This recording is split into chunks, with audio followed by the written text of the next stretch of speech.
Hello student, आज इस class में हम मास सिलेक्शन मेथड के बारे में अध्ययन करेंगे। मास सिलेक्शन मेथड की एक ट्रेडिशनल और सबसे इम्पोर्टेंट मेथड के तहत ये आती है। मास सिलेक्शन मेथड एक ऐसी विधि है जिसके तहत हम जो प्लांट्स हमने शोइंग किए, प्लांट्स जो होते हैं मैच्योर होने के बाद में उनके जो गुड कैरेक्टर्स होते हैं, जो अच्छे लक्षण होते हैं, उन अच्छे लक्षणों के आधार पर हम बहुत सारे प्लांट्स का हम नेक्स्ट जनरेशन के लिए, अगली पीढ़ी के लिए सीड्स के रूप में हम उनका चयन करते हैं। तो ये जो मेथड है एक प्रकार से मास सिलेक्शन मेथड्स कहलाती है। मास सिलेक्शन मेथड्स का उपयोग जो इंडियन फार्मर्स हैं, भारतीय किसान हैं, प्राचीन समय से इसका विधि का उपयोग करते आ रहे हैं। ये जो मेथड है, इस मेथड का जो बेस होता है वो जेनेटिक बेस होता है, आनुवंशिक आधार होता है कि जो जेनेटिक कैरेक्टर्स हैं वो हेरिडिटी रूप से एक पीढ़ी से दूसरी पीढ़ी में वो किस प्रकार से उनमें ट्रांसफर हो रहा है। तो इस प्रकार से उसके बेस पर एक नई जो प्लांट्स होते हैं, नए प्लांट्स डेवलप कर ले जाते हैं, जो कि उनके जो पेरेंट्स प्लांट्स होते हैं, जो मेटल प्लांट्स होते हैं, मात्र प्लांट्स होते हैं, उनकी तुलना में क्या होता है, उनमें अच्छे कैरेक्टर्स वो एक प्रकार से एक वेराइटीज में वो आ जाते हैं। तो इस प्रकार से ये मास सिलेक्शन मेथड होते हैं। तो मास सिलेक्शन मेथड क्या होगी? मास सिलेक्शन मेथड मतलब जिनमें प्लांट्स को उनके जो गुड कैरेक्टर्स है उनको एक समूह में एक लंबे एक प्रकार से अधिक मात्रा में हम उनका सिलेक्शन कर लेते हैं और उनको एक साथ मिक्स्ड कर लेते हैं, कंपोज्ड कर लेते हैं और एक नई वेराइटी मतलब लगभग 7 से 8 साल के बाद में 6 से 8 जो वर्ष होता है वो 8वें वर्ष में एक प्रकार से न्यू वेराइटीज डेवलप हो जाती हैं। इसकी प्रोसीजर में हम आते हैं, विधि, इसकी प्रक्रिया क्या है, किस प्रकार से हम मास सिलेक्शन करते हैं। मास सिलेक्शन की प्रोसेस को समझने के लिए एक प्रकार से इसको 4th स्टेप में डिवाइड कर देते हैं। प्रथम जो होता है फर्स्ट ईयर, प्रथम वर्ष में हम क्या करते हैं कि जो फील्ड है उस फील्ड में से हम क्या करते हैं 200 से लगभग 2000 प्लांट्स तक हम क्या इनमें जो कि सिमिलर कैरेक्टर्स वाले होते हैं। क्योंकि कैसे होते हैं? सिमिलर होते हैं। जैसे कि कोई प्लांट्स हैं, बाजरा है या मक्का है, तो उनकी जो कॉम्ब है, उनकी जो बाली है, उन बाली की जो साइज है, अगर साइज सभी बाली की साइज जो बड़े बड़े साइज वाले बाली वाले जो प्लांट्स है उनको हम क्या करते हैं, सिलेक्ट कर लेते हैं, उनको कलेक्ट कर लेते हैं। या इसी प्रकार से कुछ प्लांट्स हैं जिनमें की रोग प्रतिरोधक क्षमता है, सूखे का प्रतिरोधक क्षमता उनमें उपस्थित है, या उनका जो ग्रेन्स होते हैं उन ग्रेन्स का जो वजन है वो अदर प्लांट्स की तुलना में अधिक है। इस प्रकार के जो प्लांट्स होते हैं, प्लांट्स का हम क्या करते हैं, सिलेक्शन कर लेते हैं। और सिलेक्शन कितने, लगभग 200 से 2000 प्लांट्स तक का हम क्या करते हैं, चयन कर लेते हैं। अब जो हमने सिलेक्टेड जो प्लांट्स होते हैं उनके बीजों को हम क्या कर देते हैं, कंपोज कर लेते हैं, मिला लेते हैं और मिला करके बाद में हम सेकेंड वर्ष में प्रवेश करते हैं। तो जो सेकेंड ईयर में क्या करते हैं, जो कंपोजिटेड प्लांट्स होते हैं, इन कंपोजिटेड प्लांट्स का हम क्या करते हैं, इनको चेक्स में एक प्रकार से इनमें लाइन चेक्स में लगाया जाता है और साथ साथ कैनो भी लगाते हैं एक प्रकार से, और उनके बीच में हम क्या कर देते हैं, जिनसे हमने सीड्स प्राप्त किए हैं, एक प्रकार जो पेरेंट्स प्लांट्स होते हैं उनकी भी हम स्टैंडर्ड जो चेक्स होते हैं, उनकी एक प्रकार से स्टैंडर्ड चेक्स भी उनके बीच में क्या करते हैं, लगाते हैं। जिससे हम इस चीज को देखते हैं कि जो हमने जो प्लांट सिलेक्ट किए, सीड जो सिलेक्ट किए हैं, वो पेरेंट्स प्लांट की तुलना में कितने अच्छे हैं, क्या उनमें एक प्रकार से जो बालियों का आकार बड़ा है, या कौन जो है, जो भुट्टे जो है, भुट्टे का आकार क्या उनके पेरेंट्स प्लांट की तुलना में बड़ा है, क्या उनमें डिजीज रेसिस्टेंस का कैरेक्टर उनमें है, उनके आधार पर हम क्या करते हैं, प्रीलिमिनरी यील्ड ट्रायल करते हैं। यील्ड टेस्ट हम उनसे करते हैं, किनसे, स्टैंडर्ड चेक्स के माध्यम से। फिर नेक्स्ट हम 3rd year to 5th year तक इस प्रोसेस को हम वापस नेक्स्ट आगे चलते हैं। इसमें क्या करते हैं, promising selections are evaluated in coordinating yield trials.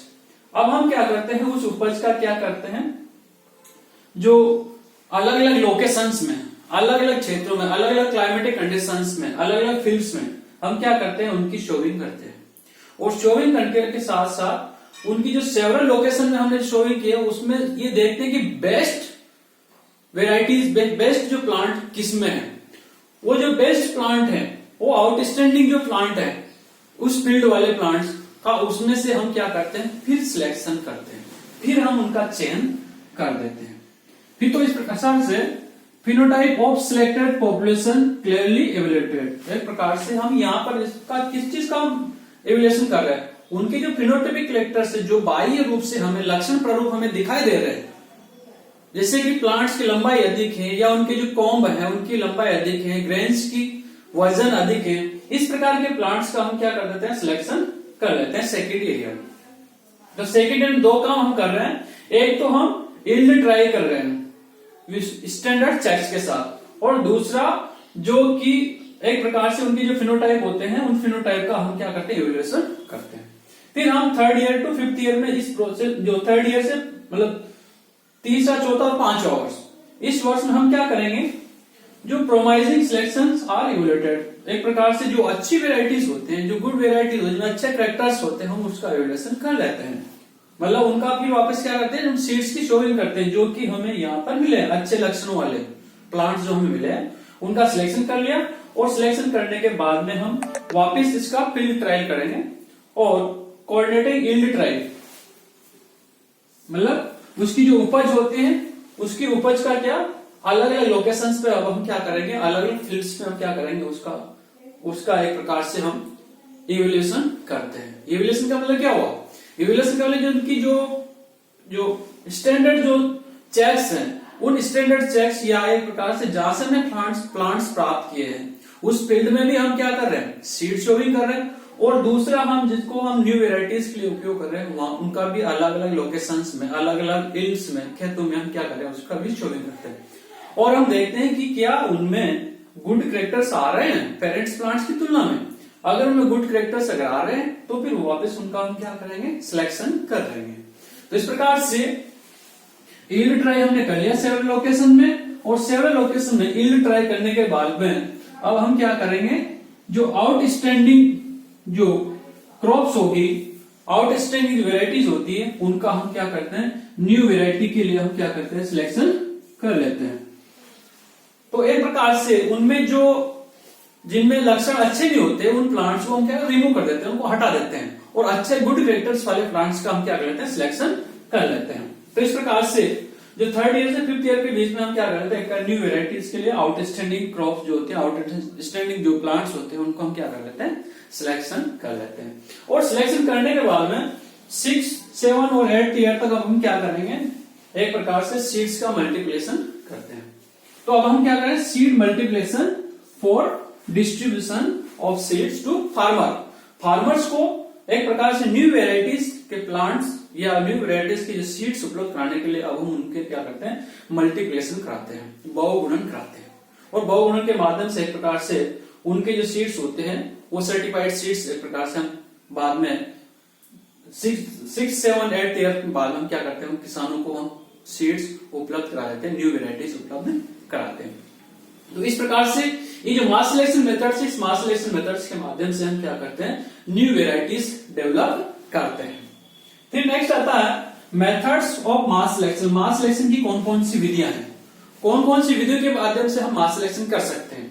इसकी दो विधियां हैं, एक तो हेलेट्स मेथड है, दूसरी रिम्पो मेथड्स। जो हेलेट मेथड है, इस हेलेट मेथड का जो बेस होता है वो जो लेमार्क ने जो उपार्जित लक्षणों की वंशागति का सिद्धांत दिया था उसके बेस पर ये होता है। उपार्जित लक्षणों की वंशागति का सिद्धांत क्या करता है, किसी अंग या किसी प्लांट पार्ट या एनिमल्स का जिसका अधिक से अधिक उपयोग होता है उसका अधिक से अधिक विकास होता है। तो एक प्रकार से ये हेलेट मेथड का आधार पर ये होता है उपार्जित लक्षणों की वंशागति का सिद्धांत। और दूसरा जो होता है रिम्पो मेथड। ये जो रिम्पो मेथड है ये डार्विन के नेचुरल सिलेक्शन थ्योरी पर बेस्ड है, डार्विन के नेचुरल सिलेक्शन थ्योरी पर बेस्ड है। तो ये दोनों विधियों जो हैं, इन दोनों विधियों के जो सिद्धांत पर आधारित हैं, इनका उपयोग हम मास सिलेक्शन मेथड के लिए उपयोग करते हैं। और नेक्स्ट है success of mass selection. Mass selection की सफलता किस पर निर्भर करती है, किन चीजों पर डिपेंड करती है। एक तो होती है हेरिडिटी पर, वंशांगता, मतलब एक पीढ़ी से दूसरी पीढ़ी में जो हम गुड कैरेक्टर्स का हम सिलेक्शन कर रहे हैं, क्या दूसरी पीढ़ी में वो पहुंच रहे हैं। जैसे कि मान लीजिए कोई प्लांट्स हमने सिलेक्शन किया और सिलेक्शन किया, उसकी जो कॉम्ब होती है, भुट्टा जो होता है, भुट्टे की साइज अधिक होती है, दाने अधिक होते हैं, तो क्या अगली पीढ़ी में भी वो लक्षण वहां पर पहुंच रहा है, तो वो उस लक्षण वहां पर पहुंचता है, तो ये एक प्रकार से मास सिलेक्शन मेथड्स आपकी सक्सेस होगी। दूसरा सिलेक्शन ऑफ इंटेंसिटी, आपका जो चयन है, चयन की उग्रता कैसी है, एक प्रकार से आप चयन कितना कर पा रहे हो, कितना आप अच्छे प्लांट्स का सिलेक्शन कर पा रहे हो, इसका ये सिलेक्शन मेथड उस पर भी आधारित होती है। जितना अधिक आप सिलेक्शन करोगे उतनी अधिक ये मास सिलेक्शन सफल होगा। तीसरा है लिंकेज कैरेक्टर्स, संलग्नता का लक्षण। एक प्रकार से जो लिंकेज होते हैं, संलग्नता होते हैं, संलग्नता का लक्षण प्लांट्स में पाया जाना चाहिए। उसके आधार पर इसकी सफलता निर्भर करते हैं कि ऐसा प्लांट्स हो जिसमें दो कैरेक्टर्स हैं, एक तो रोग के प्रति प्रतिरोधक क्षमता का गुण और दूसरा अधिक उपज, हाई यील्ड। अगर दोनों कैरेक्टर साथ साथ हैं तो मास सिलेक्शन मेथड सफल होगी, क्योंकि जिस प्लांट्स का हमने सिलेक्शन किया है उस प्लांट्स का एक प्रकार से नई जो वेरायटी हम डेवलप करेंगे उसमें वो कैरेक्टर साथ साथ जाएंगे। तो इस प्रकार से जो लिंकेज कैरेक्टर अगर हैं तो मास सिलेक्शन आपका सफल होगा। इसी प्रकार से जेनेटिक वेरिएशंस, आनुवंशिक विभिन्नता उत्पन्न, अगर आनुवंशिक विभिन्नता अधिक है तो मास सिलेक्शन भी आपका सफल होगा। अगर जेनेटिक वेरिएशंस कम आ रहा है तो मास सिलेक्शन एक प्रकार से आपका सफल नहीं माना जा सकता। फिर आते हैं नेक्स्ट लिमिटेशंस। ये जो मास सिलेक्शन मेथड्स हैं, इस मास सिलेक्शन मेथड की क्या क्या लिमिटेशंस हैं।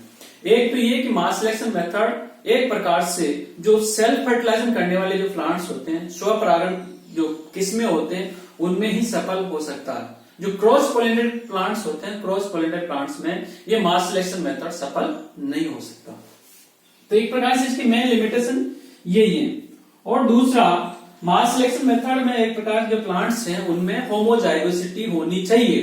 अगर उनमें होमोजाइगोसिटी है तो प्लांट्स में नए वेरिएशन उत्पन्न नहीं होंगे, एक प्रकार से वहां किसी प्रकार के गलत एक प्रकार से उसमें मतलब बैड कैरेक्टर्स वहां पर नहीं आएंगे। तो एक प्रकार जो गुड कैरेक्टर्स हैं वो एक पीढ़ी से दूसरी पीढ़ी में रेगुलरली पहुंचते रहेंगे।